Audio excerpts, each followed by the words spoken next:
నాడు సేవకుడు అంటే సంఘములో వాక్యం చెప్పటానికి సిద్ధపడుతున్నారు. అమ్మ నా వైపు చూడండి. సంఘములో వాక్యం చెప్పటానికి సిద్ధపడుతున్నాడు. సంఘములో ఆరాధించడానికి సిద్ధపడుతున్నారు. ఒక పాట తర్వాత 4 పాటలు పాడి అందరిలో హుషారు యాక్టివ్గా ఉంచడానికి సేవకుడు సిద్ధపడుతున్నాడు. ఈ సిద్ధపాటు కాదు దేవుడు చెబుతున్న మాట. నీవు సిద్ధపడి అనేక సమూహమును సిద్ధపరచమంటే నువ్వు ఇంటి నుంచి బయలుదేరాల.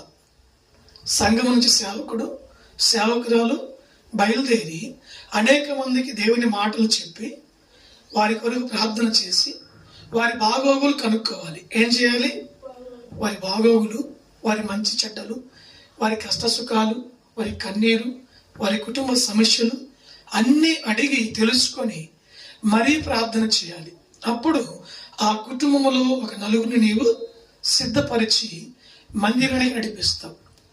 మొదట నీవే సిద్ధపడకుండా, సిద్ధపాటు లేకుండా, ఒక చోటికి వెళ్లకుండా చక్కగా సంఘం వరకు సిద్ధపడి ఆదివారం ఆరాధన చేసుకొని 3 పూట్ల ఆహారం తీసుకొని ప్రశాంతంగా నిద్రపోతే వేరే సమూహమును ఎప్పుడు సిద్ధపరుస్తావు అని సేవకునితో దేవుడు మాట్లాడుతున్నాడు.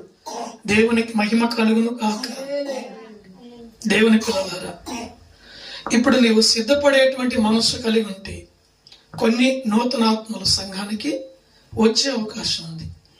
మొదట నువ్వు సిద్ధపాటు లేకుండా నీ పనిలో నీవు ఉండి, నీ ఇంట్లో నీవు ఉండి, నీ ఆలోచన ప్రకారం నువ్వు వెళ్తూ ఉంటే సంఘానికి ఒక ఆత్మను కూడా నడిపించలేవు. దేవునికి మహిమ కలుగును గాక.